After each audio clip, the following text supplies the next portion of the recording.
नमस्कार मंडळी, कशा आहात सगळे? मस्त आहात ना? तर इट्स मी माधवी चॅनलचं नाव आहे आणि चॅनलवरती आलाच आहात तर प्लीज अगोदर सबस्क्राईब करा.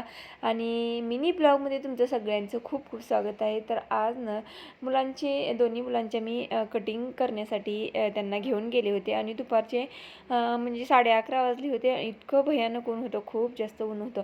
मग काय कटिंग वगैरे करून आले, घरी यायला 12च वाजले मला. नंतर त्यांना थंड पाण्याने आंघोळ्या वगैरे घातल्या, म्हणजे सगळं आपलं जे रुटीन असतं ते मुलांचं आवरलं आणि लगेच मी निघाले आहे. इथं 5 वाजली होती. थोडासा आराम केला दुपारच्या टायमिंगमध्ये, कारण कसं होतं ना, आता उन्हाचं बाहेर पडायचं म्हटलं तर नकोच वाटतं त्याच्यामुळे.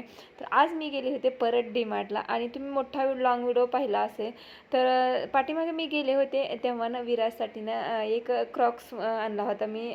तर ते ना त्याला येतच नव्हता, म्हणजे लहान साईज झाली होती. त्याच्यामुळे मग आज 2 दिवसानंतर आता परत मी रिटर्न करायला आज झाले होते आणि फक्त एका वस्तूसाठी मला ना डीमार्टला यावं लागलं आणि एकच वस्तू घेतली आणि पटकन अशी म्हणजे एकच वस्तू घेतली आणि पटकन लगेच डीमार्टच्या बाहेर पडले, कारण दुसरं घ्यायची इच्छाच नव्हती आणि वेळ पण नव्हता माझ्याकडे. त्याच्यामुळे मग काय क्रॉक्स विराटला घेतला आणि चेक करून घेतला, यावेळी त्याच्या पायात घालून बघितलं आणि मग निघाले घरी. आता घरी आले तर मध्येच मग आंबे दिसले आणि म्हणलं चला आता आंबे घेऊया, आंब्याचे सीझन झाले. तर मग आंबे घेतले आणि घरी आल्यानंतर हे बघा माझ्या मुलाची स्माईल, त्याच्यावरचा जो आनंद हा वेगळाच असतो.